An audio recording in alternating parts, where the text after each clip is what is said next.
Cada día nos presenta nuevos desafíos y también nuevas oportunidades para desarrollarnos mejor y más seguros. Este es un espacio para ti y para todos los profesionales comprometidos con la seguridad. Bienvenidos a Ten un día seguro, el podcast de quienes hacemos de la seguridad integral una forma de vida. Ten un día seguro es una producción original de Educa Safety. Comenzamos.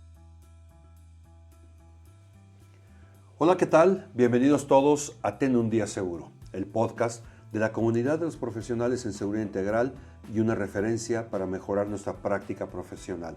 Este es el podcast que te invita a la reflexión profunda sobre la seguridad humana. Soy José Luis Covarrubias y me acompaña como siempre mi querido amigo Sergio San Martín. Doc, qué gusto, feliz año 2026, empezamos y con mucho gusto iniciamos la temporada número 2. Este episodio va a ser particularmente importante, bueno, es el primero de la temporada número 2 y también creo que tienes algunos anuncios interesantes que hacer en un instante, así que bueno, vamos a hablar hoy del vínculo entre la seguridad integral y los derechos humanos y de muchas cosas más. Nos da mucho gusto empezar una temporada 2, terminamos una temporada 1 con 15 capítulos, 15 episodios y 3 episodios especiales. 18 episodios en total, la primera temporada, por arriba de 3,000 escuchas en los diferentes canales. Esto nos motiva a seguirlo haciendo, parece que lo vamos haciendo bien y eso nos da un montón de gusto. Pues felicidades, los mejores deseos para todos nuestros escuchas, que sea un gran año, se ve un año de retos interesantes, se ve un año de trabajo pues en el que vamos a tener que echarle muchas ganas todos, así que ojalá que todo salga muy bien para toda la gente que nos escucha. Que sea un año seguro, este 2026, que sea un año seguro. Y en Ten un día seguro vamos a tener 2 temporadas. La primera temporada, de enero a junio, tendremos 13 episodios, más los especiales que puedan salir. Tenemos invitados muy interesantes. Vamos a platicar con Raimundo Padilla de la Universidad de Colima. Vamos a platicar vamos a tener un episodio increíble que se va a llamar La Dichosa Seguridad y vamos a hablar con la dichosa Laura y vamos a hablar sobre el origen de las palabras, de varias palabras que tienen que ver con seguridad. Vamos a platicar con Ricardo Quiroga, con Max Quirós, un episodio interesantísimo sobre inteligencia artificial y seguridad. Vamos a hablar con Luis Caballero. Vamos a tener diferentes temas. Vamos a hablar también algo que tiene que ver con el Mundial de Fútbol, con los eventos masivos. Ahora que viene próximo. Tenemos una agenda increíblemente preparada para todos ustedes. Pues doctor, qué maravilla, un gran año para todos. Veo que el productor ya está planeando nuestros cheques, eso me agrada muchísimo más. Ahí me agrada más, haremos una pausa para ello. Entonces, pues vamos a comenzar. Hoy vamos a entender por qué la seguridad no solo se cumple, también tenemos que defenderla. Exactamente. A veces pensamos que la seguridad es un conjunto de normas, cascos, extintores, EPP, etc. Pero detrás de cada medida de seguridad hay algo mucho más grande: el derecho humano a la vida, a la salud y a la dignidad en el trabajo. Y eso la Organización de Naciones Unidas desde hace casi un siglo lo viene diciendo.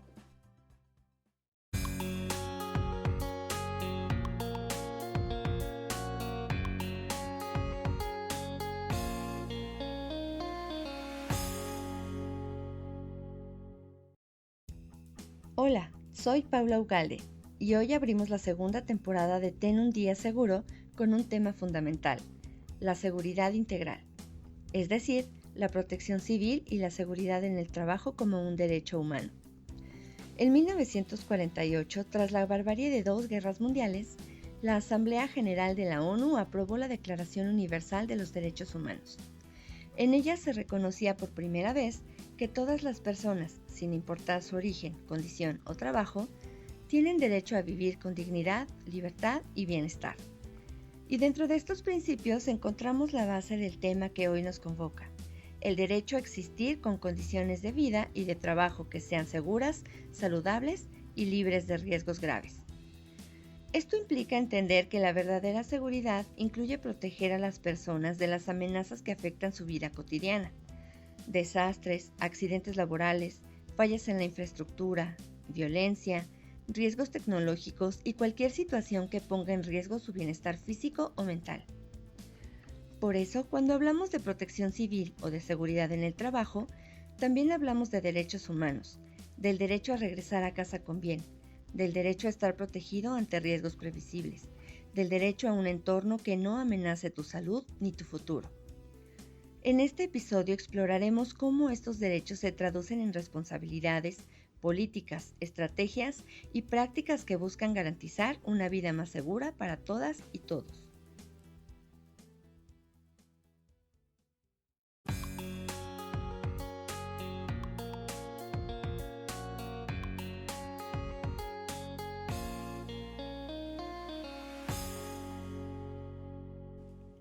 Mi querido José Luis, me encanta que estemos empezando esta temporada hablando de derechos humanos, que es algo como muy vigente en este momento de la historia de la humanidad.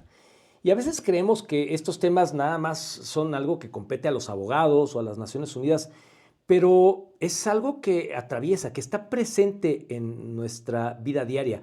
La Agencia de Seguridad Europea para la Seguridad y Salud en el Trabajo, por ejemplo, insiste en que un entorno laboral seguro es la base, fíjate nada más, de una economía justa y sostenible. Así que no nada más es una obligación técnica, ¿no? Es una condición de justicia social. Los países se adhieren a Naciones Unidas con diferentes convenios, con diferentes términos. En el 48, en 1948, Naciones Unidas declaró la Carta de Derechos Humanos y dentro de ella viene el derecho a un trabajo digno con seguridad y salud en el trabajo. Si está declarado, nos estamos acercando a los 100 años de la Declaración de los Derechos Humanos de Naciones Unidas y desde entonces se contempla, así como está el derecho a la identidad, a la niñez, a la diversión, a la educación, está el tema de la seguridad y salud del trabajo. No es nada más una norma o una ley en el país, casi en todos los países del mundo, y digo casi porque no tengo el conocimiento de todos los países. Hay una autoridad laboral, hay leyes de trabajo, hay reglamentos de seguridad y salud del trabajo que acotan, que regulan la vida laboral dentro de las empresas en temas de seguridad. Pero más allá de eso, es un derecho humano, es decir, ojalá podamos transmitir el peso y la fuerza que tiene que la seguridad y salud del trabajo sea un derecho humano. Es una responsabilidad profunda, ojo, de las empresas y de los trabajadores. Es decir, es en conjunto, no es solamente de los patrones, no es solamente de la autoridad laboral, también los trabajadores. Es decir, es una responsabilidad tripartita de estos derechos humanos, de este derecho humano tan fundamental. Es curioso, en algunas normas inclusive dice las obligaciones del patrón y de los trabajadores también. Y me haces pensar, fíjate que en más de un lugar me ha tocado conocer gente que trabaja en una empresa que afortunadamente cumple con estos, con darle validez a este derecho de los trabajadores y que la gente dice, es que trabajo en una muy buena empresa porque ellos sí se preocupan. Es que no debería de ser algo excepcional. Esto debería de hacerse en todas las empresas, pequeñas, grandes, transnacionales, locales, con 3 trabajadores, con 50,000. Es algo que tiene que cumplirse, no es una opción, es un derecho al que tenemos, valga esa redundancia, derecho. Es correcto. Y sabes también, hay que hacer tanto énfasis en ello, en esta responsabilidad, porque el otro día estaba yo divagando en mis pensamientos de por qué es tan postergable la seguridad. En tu vida diaria, no te vayas a la empresa, ¿no? Tú vas a cambiar el foco de tu cuarto que se fundió. Vas, en el mejor de los casos, por una escalera y cambias el foco. Pero ¿cuánta gente no cambia el foco con el switch cerrado para ver en qué momento enroscó perfectamente el foco y se enciende? Claro. Y es una práctica completamente insegura, ¿no? El procedimiento tendría hacer un procedimiento de bloqueo y etiquetado de la energía eléctrica, tener una persona que te asista porque estás trabajando en alturas. Pero ¿por qué es postergable, Sergio? ¿Por qué es tan postergable? Para que haya una lesión, para que haya un accidente, para que haya una colisión vial, para que haya un evento que genere un daño, hay una gran cantidad de factores variables que tienen que coincidir. Por eso justamente la vida normal se vive sin accidentes. Y por eso el accidente es un evento extraordinario. Claro. Porque para que suceda hay una gran cantidad de factores que es muy difícil que suceda un accidente, visto desde el punto de vista probabilístico. Si tú haces cálculos de probabilidad, pues te salen factores de punto 0,000, un montón de ceros, a veces un Google de ceros y por ahí un 1, y esa es la probabilidad de que suceda un accidente. Por eso es postergable. Y por eso tiene que haber una carta y una declaración de Naciones Unidas, de la autoridad máxima de la humanidad, que diga esto es un derecho. No es postergable, es para hacerlo hoy y para hacerlo siempre. ¿Para qué gastamos en extintores, por ejemplo, si esto nunca se ha quemado? ¿Sí? Y esa es la mentalidad extrapolada de extintores a otras cosas que predomina en la sociedad, ¿no? Creo que incluso en el primer episodio de la temporada pasada mencionaba, y si no lo mencionaba, lo menciono ahora. Ahora nuestra profesión puede ser la más ingrata. Porque cuando no sucede nada, yo llego a pedir mi presupuesto, llego a ejercer mi programa de capacitación y desarrollo para el próximo año. Dices, ¿para qué quieres tanto si nunca pasa nada? Por Dios. Y el día que sucede algo, el primero que llaman es a ti, como si tú fueras el supervisor de todas las manos de todos los trabajadores de la empresa. Entonces, por ahí viene el tema de esta facilidad de postergar la seguridad. Ponte a pensar, Sergio, como para empezar con datos duros. Casi 2 millones, si no me equivoqué ni lo dije mal, 2 millones al año de muertes en el mundo relacionadas a lesiones y enfermedades laborales. 2 millones. Es casi una pandemia. Es decir, esta es la realidad que tenemos. Es decir, demasiadas muertes en el mundo por causa del trabajo. Como dicen por ahí, el trabajo es tan peligroso que te puede matar. Claro, y como están distribuidas de una manera muy regular en todo el planeta, pues a ti te toca ver tal vez una, y eso sí te toca. Y entonces no es relevante, no es importante, y la gente deja de ponerle atención. Y es por eso que estamos poniendo el dedo sobre la llaga en este caso. Creo que es muy importante estar cercanos a las estadísticas y a los números. El año pasado, en el blog de la página de tenundiaseguro.com, presenté un artículo que se llama Medir para mejorar, el poder de la estadística, la seguridad y el análisis de riesgos, a propósito del Día Mundial de la Estadística, que se celebra solamente cada 5 años. Y ahí pongo una cantidad de fuentes confiables para buscar información estadística sobre temas de seguridad y salud del trabajo. De esta manera podemos respaldar, podemos sustentar el llevar a cabo los temas de seguridad todos los días y siempre. Psst, psst, ¿se acuerdan de mí? Soy Paula. Y antes de que me callen, quiero invitarles a responder la encuesta que aparece al final en Spotify. Es muy rápida y nos servirá para conocerlos mejor. Gracias. Y ahora sí, silencio de mi parte y seguimos con José Luis y Sergio. Creo que es importante detenernos un momento en el concepto derecho humano. ¿Sí? ¿Qué es un derecho humano?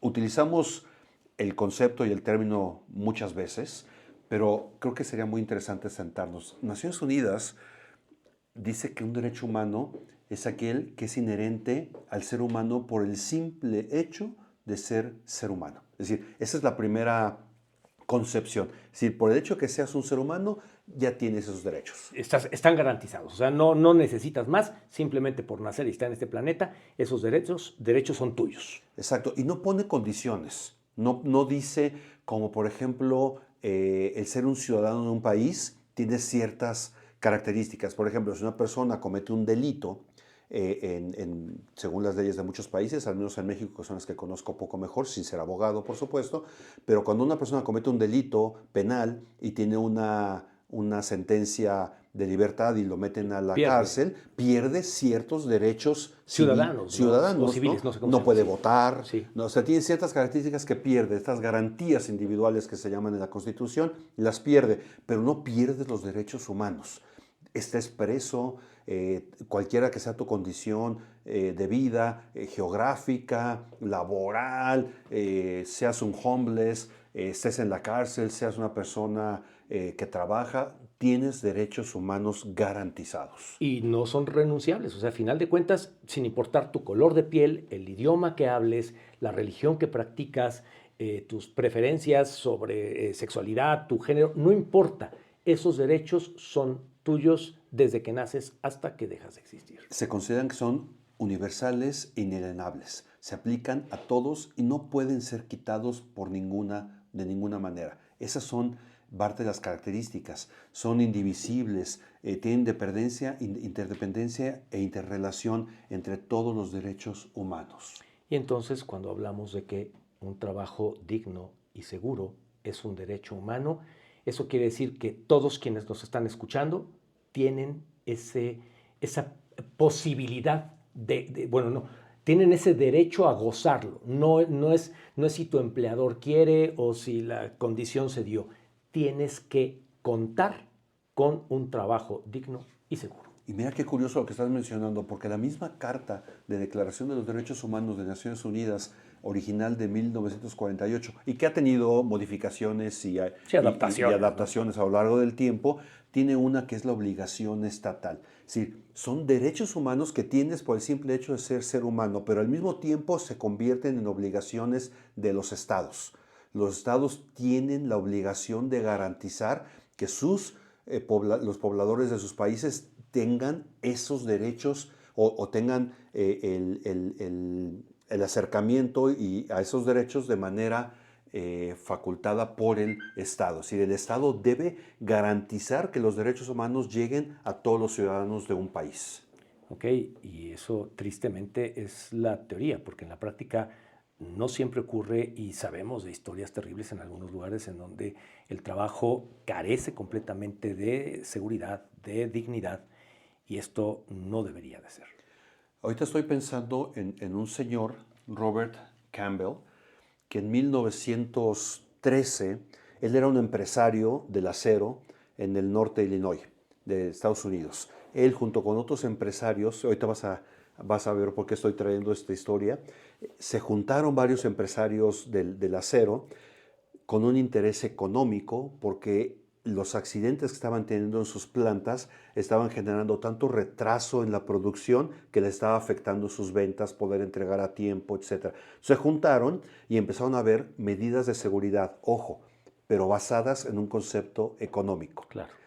Y ese señor, Campbell, con estas personas fundó el National Safety Council, que es la organización quizá más antigua que existe en el mundo, que conjunta intereses de seguridad, en donde trabajó Henrik, en donde trabajó Bert, en donde trabajó Dan Peterson, donde trabajó muchas de las personas muy importantes en materia de seguridad en esa misma consejo.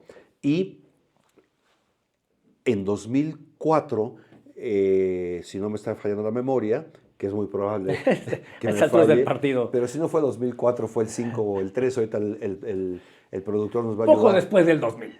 Empezado el siglo, empezado este milenio, nuestro productor nos va a ayudar ahorita a encontrar cuándo se instituyó el Campbell Award, que es un premio que da es el Oscar de la seguridad. Y el Oscar de la seguridad se le da a la empresa que demuestre que la seguridad es un negocio y es un buen negocio para la empresa, para su propia empresa. ¿Por qué? Porque Campbell decía que la única manera de que el empresario ponga atención en la gente es a través del negocio. A Robert Campbell le importaba la gente. Pero dijo, tenía que encontrar un motivador para que le hicieran caso. Exacto, y el común denominador es que solamente podía interesarse genuinamente el empresario cuando había un motivador económico por medio. Creo que Daniel ya nos tiene el dato. Nota del productor. El premio Campbell Award se estableció en 2004 y la primera persona que ganó el premio fue la Nobel Corporation. Okay. Gracias, Daniel. Gracias. Bueno, ahí tenemos el dato, entonces no estábamos tan equivocados. Para que vean que no nos mandamos solos. Es correcto. Pero ¿qué es lo importante o lo interesante? Robert Campbell encontró el modo de hacer que el empresario se importara por el trabajador. A Campbell le importaba el trabajador, pero ¿cómo le hacía para que las empresas pudieran denotarlo o pudieran llamarle la atención? A través de un incentivo económico. Entonces, el trabajo de Campbell se dedicó muchísimo a justificar la inversión en seguridad, cómo repercute en el negocio. Y en el camino generamos que la gente esté cuidada. Es decir, imagínate lo complejo que hizo este hombre, que bueno, este hombre fundó el National Safety Council en 1913 y casi un siglo después se instituyó el premio.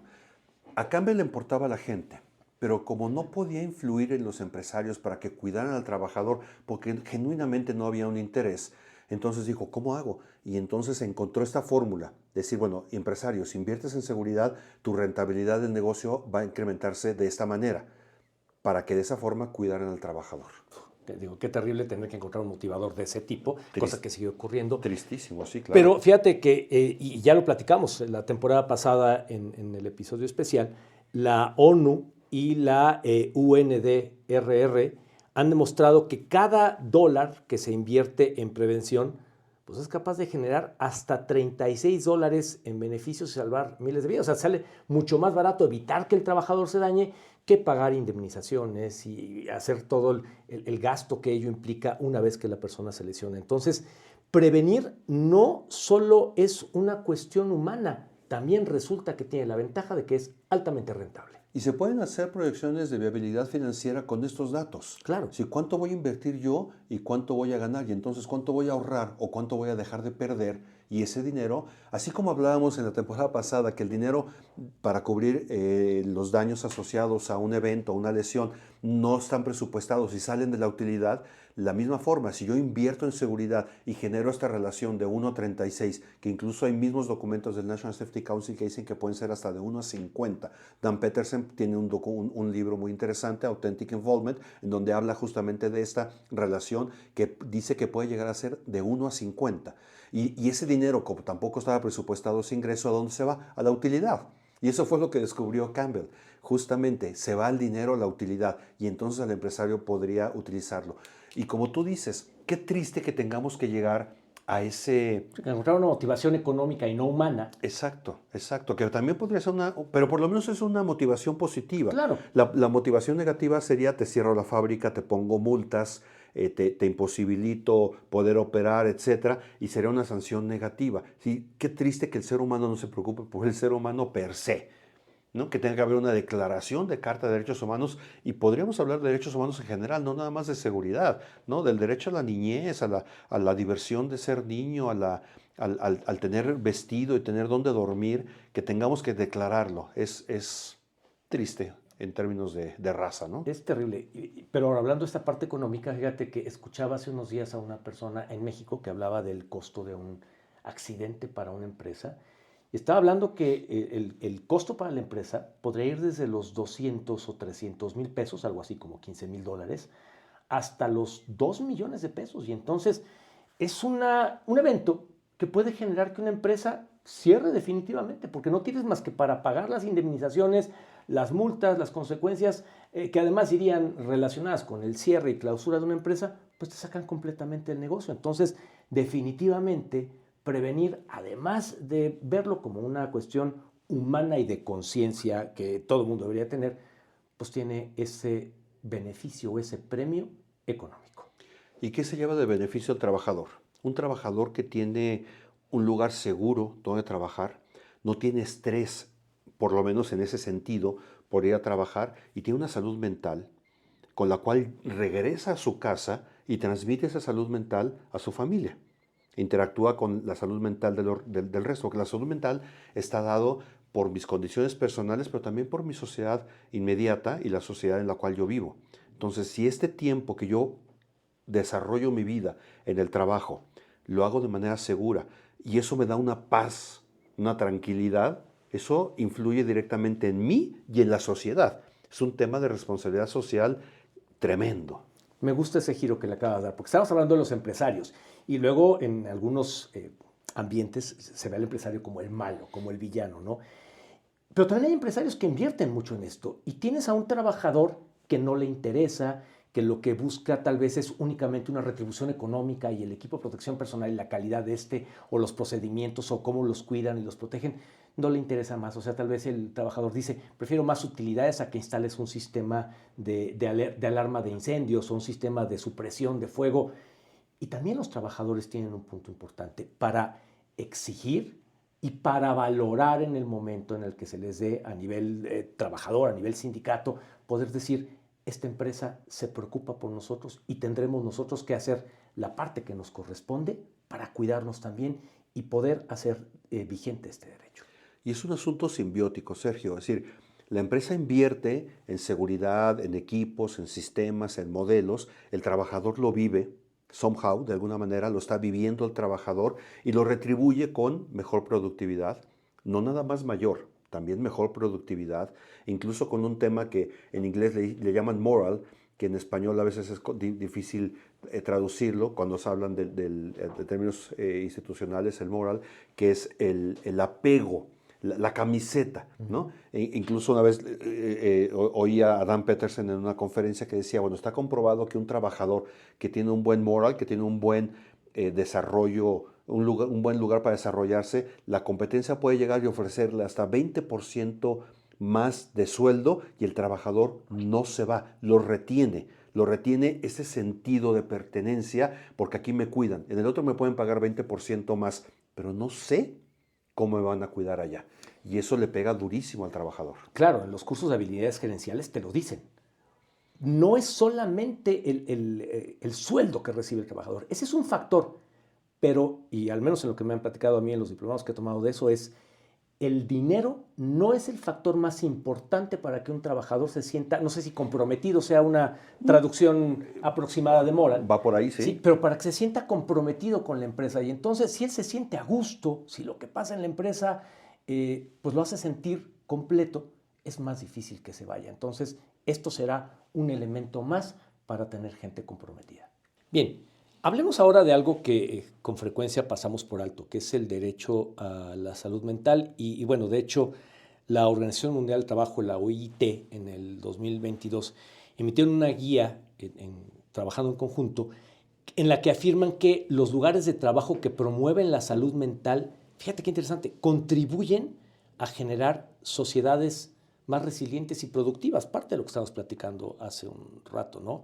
En México, nada más y nada menos, tenemos una norma oficial mexicana, que es la norma 35, que habla sobre, de una manera un poco complicada porque es muy subjetivo, pero que habla sobre la salud mental de los trabajadores. Sí, le llaman los riesgos psicosociales. Pero bueno, por lo menos ya se va hablando, ya se va normando, ya se va mencionando, porque bueno, si bien es un derecho humano, el estrés laboral, el acoso, las jornadas extensas, ambientes tóxicos, todo esto afecta la salud. Y la salud la podemos entender claramente no solamente como un bienestar físico o biológico de manera exclusiva, peor aún considerarla como la ausencia de enfermedades. No, es una relación entre estas tres esferas que tenemos, que es la biológica, la psicológica y la social, que las están perfectamente relacionadas y que estas en conjunto dan el concepto integral de salud. Entonces, tener estos observaciones del estrés, por ejemplo, el estrés laboral. ¿Qué genera el estrés? Y aquí se me ocurre pensar en seguridad vial, en manejo seguro, manejo defensivo. Hay un concepto muy claro, es tu conducta al manejar tiene que ser de tal forma que no generes estrés a los vehículos que vienen alrededor tuyo. Así que tú no les generes estrés, porque tú puedes controlar tu conducta, pero no la conducta de los demás. Entonces, ¿cómo hago yo para no generarle estrés al de junto, ¿no? Si el de junto quiere rebasarme y yo no le permito que me rebase, le estoy generando un estrés. Y eso va a influir en la seguridad de todos los que venimos en este segmento de la carretera o en este segmento del camino. Si es mi responsabilidad no generar estrés, porque el estrés afecta tanto la salud. Y en seguridad vial es muy obvio porque es muy inmediato. Es una persona con la cual yo voy a convivir durante 8 segundos de mi vida. En mi vida voy a volverme a topar con el señor del vehículo de junto. Y en 8 segundos puedo generar un estrés tan importante que genera un accidente vial en donde haya múltiples lesionados. Ahora imagínate esto en la vida laboral, en donde convivo con una persona, a veces más incluso que con mi familia, porque todos los días lo veo, es el del escritorio de junto, el de la máquina de junto, es mi supervisor. Y si yo le genero estrés o él me genera estrés a mí, estamos afectando la salud mental individual y colectiva. Me acabas de hacer, como decimos por acá, que me caiga el 20 cañón. ¿Cuántas veces no ocurre que tenemos un compañero de trabajo que, ahora muy de moda esa palabra, lo identificamos como tóxico y que complica la interacción, pero no solo la parte laboral, la parte, sí, de que el proyecto salga o no, pero la parte emocional que dices, ¡ay! Ya viene este cuate otra vez y ya va a hablar otra vez y va a conflictuar. Gente que se entretiene, inclusive generando conflictos, ¿no?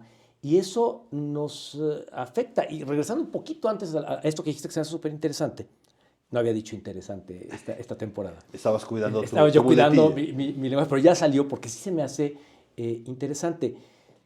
Hemos platicado, porque el año pasado relacionados con enfermedades de la garganta y todo el rollo, que tú y yo inclusive llegamos a platicar, sí, es que fíjate que he estado con un nivel de estrés muy alto y eso seguramente afecta mis defensas. Entonces, tu salud mental puede afectar tu salud física.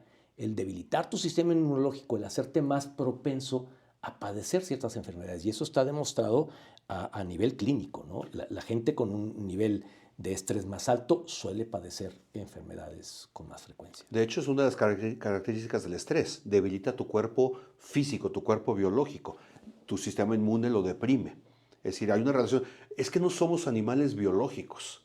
Somos entes biológicos, psicológicos y sociales, ¿no? Este equilibrio que se llama homeostasis, que justamente es el que da la salud del individuo. No somos solamente biología, tenemos un todo, pensamos, sentimos, obviamente tenemos biología, tenemos sangre, tenemos todo lo demás. Entonces, como ¿por qué no habría una relación en ese sentido? Imagínate cuántas veces incluso en el trabajo no te acercas con una persona, la persona tóxica, la persona que genera este conflicto emocional en el ambiente, para tus cuestiones de trabajo normales, porque qué flojera acercarme con este amigo. Me drena, ¿no? Me deja nervioso, me deja enojado, me deja triste, me deja, no sé, me afecta emocionalmente. Y esto afecta a la producción. Es decir, además de que me afecta emocionalmente a mí, afecta a la producción. Y a veces pues termino haciendo el trabajo del otro con tal de no acercarme y no pedírselo por lo complejo que es y por el daño emocional que me puede generar. Bueno, y entonces podemos deducir de todo esto que la salud emocional también es un derecho humano y sin derechos humanos no podemos tener seguridad integral.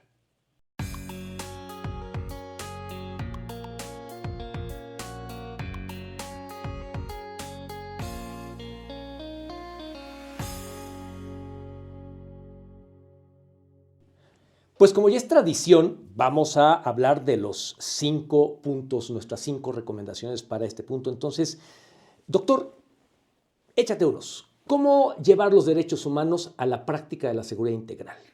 Yo creo que el número uno, y me atrevo a decir no nada más en la seguridad integral, me atrevo a decir en la vida de cualquier ser humano, es reconocer el valor de un ser humano. Es decir, ella tiene el mismo derecho que yo por el simple hecho de ser seres humanos. Punto.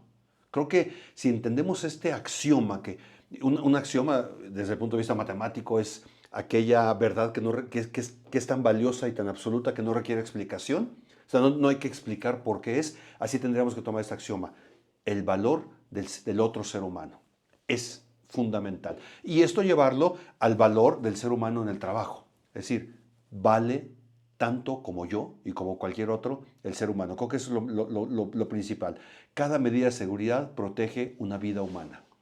Ok, yo diría como punto número 2, pues que te capacites y participes. El estar entrenado, el formarte, es una forma de empoderarte y es una forma de enfocarnos en la prevención porque sabes qué es lo que puede pasar, sabes cómo prevenirlo y sabes cómo actuar.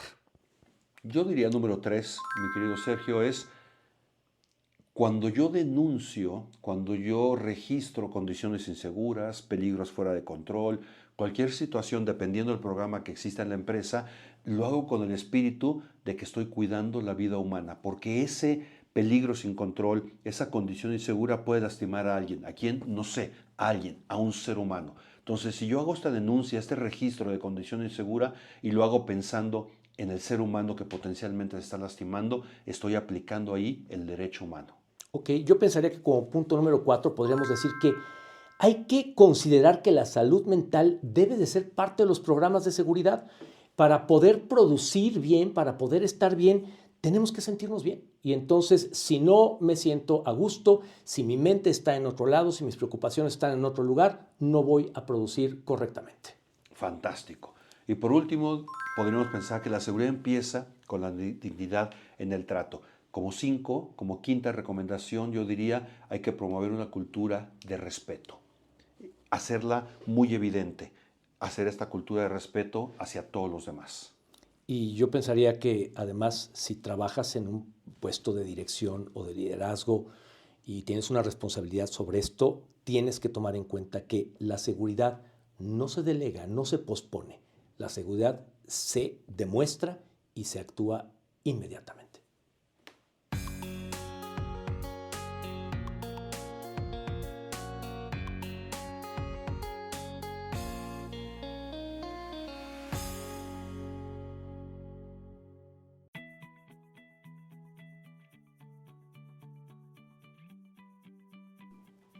Hoy hablamos de cómo la seguridad integral y los derechos humanos están profundamente conectados.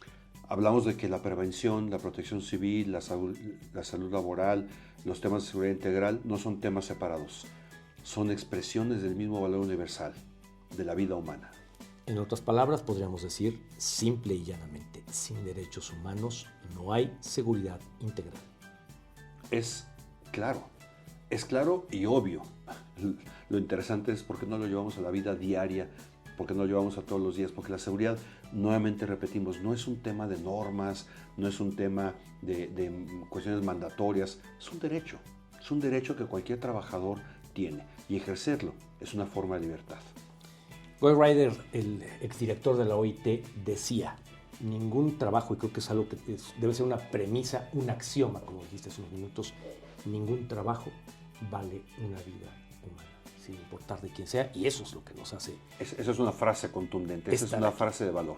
Bien, doctor, yo quiero hacer un anuncio. Venga. Para todos nuestros escuchas, tenemos un proyecto en el que hemos estado trabajando y tenemos una fecha de liberación, que es verano del 2026.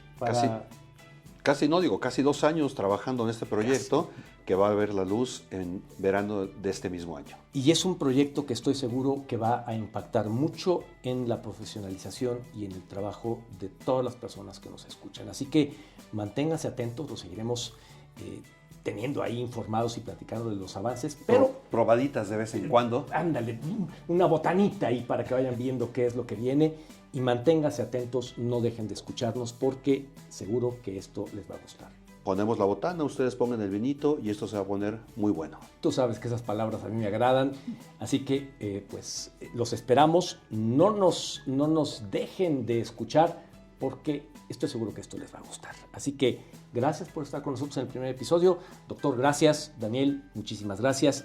Y para todos, pues espero que sea un gran año. Y recuerda, ten un día seguro.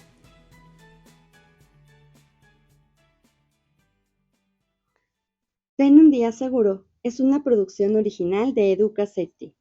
Locución, José Luis Covarrubias y Sergio San Martín Faur. Dirección y producción ejecutiva, Daniel de la Torre. Cortinillas y cápsulas, Paula Ugalde. Edición, Gina Dávila. Coordinación de invitados, Graciela Zapata y Daniel de la Torre. Grabado en Chipotle Records, Ciudad de México. Aquí se habla con libertad. Las opiniones de nuestros invitados son responsabilidad de cada uno de ellos y no necesariamente representan la visión de Educa Safety. Tenundiaseguro.com. Todos los derechos reservados.